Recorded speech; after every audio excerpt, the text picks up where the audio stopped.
हरे कृष्णा। तो तुमसे सलाह किसने मांगी है? तो भारत में बड़ी प्रॉब्लम है कि यहाँ हर कोई बिना पूछे ही सलाह दे देता है कि तुम ये कर लो, तुम वो कर लो। किसी को कुछ बात बोलो तो वो उसका एक्सपर्ट हो ना हो, वो अपनी टांग ज़रूर अड़ाएगा। या ये बीमारी हो सकता है कि हमारे अंदर भी हो कि हम दूसरों को सलाह देते हो। तो यहाँ पर आज हम लोग जो करने जा रहे हैं, तीसरा खंड करने जा रहे हैं हितोपदेश का। तो इसमें ये स्टोरी आती है कि कर्पूर द्वीप में एक पद्मकेली नाम का एक सरोवर था और वहाँ पर हिरण्यगर्भ नाम का एक हंस रहता था, जिसे सभी पंछियों ने अपना राजा बनाया हुआ था। तो बड़े आराम से दिन कट रहे थे। तो एक दिन सर्दियों के समय में जो हंस है अपने पत्नियों के साथ, बच्चों के साथ बैठा हुआ था, धूप सेक रहा था।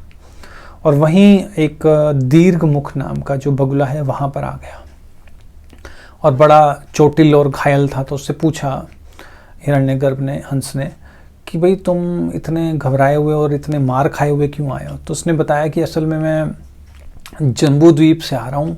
वहाँ विंध्य पहाड़ पर एक चित्रवर्ण नाम का मोर है जो पंछियों का वहाँ पर राजा है। तो जब मैं वहाँ पर गया तो उन्होंने मुझसे पूछा कि मैं कहाँ से आया हूँ। तो मैंने उनको बताया कि मैं यहाँ से आया हूँ इस तरह से। तो उन्होंने मुझसे पूछा कि दोनों राज्यों में से तुम्हें अच्छा कौन सा राज्य लगता है? तो हर किसी को अपनी तारीफ सुनना पसंद होता है, लेकिन बगुले ने कहा कि मैंने तो आपके बारे में बताया कि जो हमारा कर्पूर द्वीप है वो तो स्वर्ग के समान है और जो उनके राजा हैं वो इंद्र के समान है। तो ये जो बात है उनको अच्छी नहीं लगी और वो मुझे खूब मारने पीटने लगे।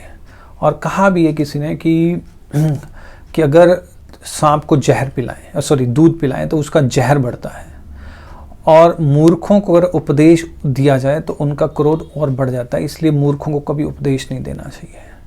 और जैसा कि पक्षी और बंदरों की कहानी, यहाँ पर एक बगुला, ये वाला बगुला जो बता रहा है कि नर्मदा नदी के तट पर एक बहुत बड़ा सेमर का वृक्ष था।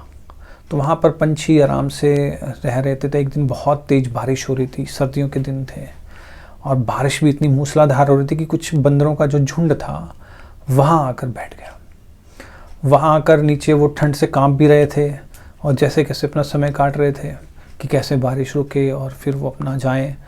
तो ऊपर जो पंछी बैठे थे तो उन्होंने कहा कि भी हमारे पास तो सिर्फ चोंच है जिससे हम अपना घर बना सकते हैं, तब भी हम तिनकों का घर बना के आराम से रह रहे हैं और हमें हवा नहीं लग रही ठंडी। तुम्हारे पास तो हाथ भी हैं, पाँव भी है, तो तुम लोग क्यों नहीं बना लेते हो? तुम तो हमसे भी अच्छा घर बना सकते हो। तो ये बातें सुनकर जो नीचे बंदर बैठे हुए थे चुप कर गए और फिर वो सोचने लगे कि इन पंछियों ने हमारी बेइज्जती कर दी है, अपमान कर दिया हमारा। जैसे ही बारिश रुकी, इन बंदरों ने पेड़ पर चढ़कर उन सभी पंछियों के घोंसले तोड़ दिए, अंडे तोड़ दिए और उन पंछियों को भगा दिया। तो इसलिए कहते हैं कि मूर्खों को कभी उपदेश नहीं देना चाहिए। यह संसार में नीति है। यहाँ पर भक्तों के लिए नीति अलग है। भक्त इतने कृपालु होते हैं कि भक्ति का ज्ञान जरूर देना चाहिए दया करके, चाहे हमारी कितना ही अपमान हो, कितना ही नुकसान हो, लेकिन हमें प्रचार करने से पीछे नहीं हटना चाहिए। ये तो संसारी लोगों के लिए है, लेकिन जहाँ तक भक्ति की बात है हमें जरूर उपदेश देना चाहिए, चाहे कोई मांगे या ना मांगे, हमें प्रचार जरूर करना चाहिए। जैसे चैतन्य महाप्रभु ने कहा कि यारे देखे तारे कहे कृष्ण उपदेश। तो ये है आज का ज्ञान। Thank you. हरे कृष्ण। श्रील प्रभुपाद की जय।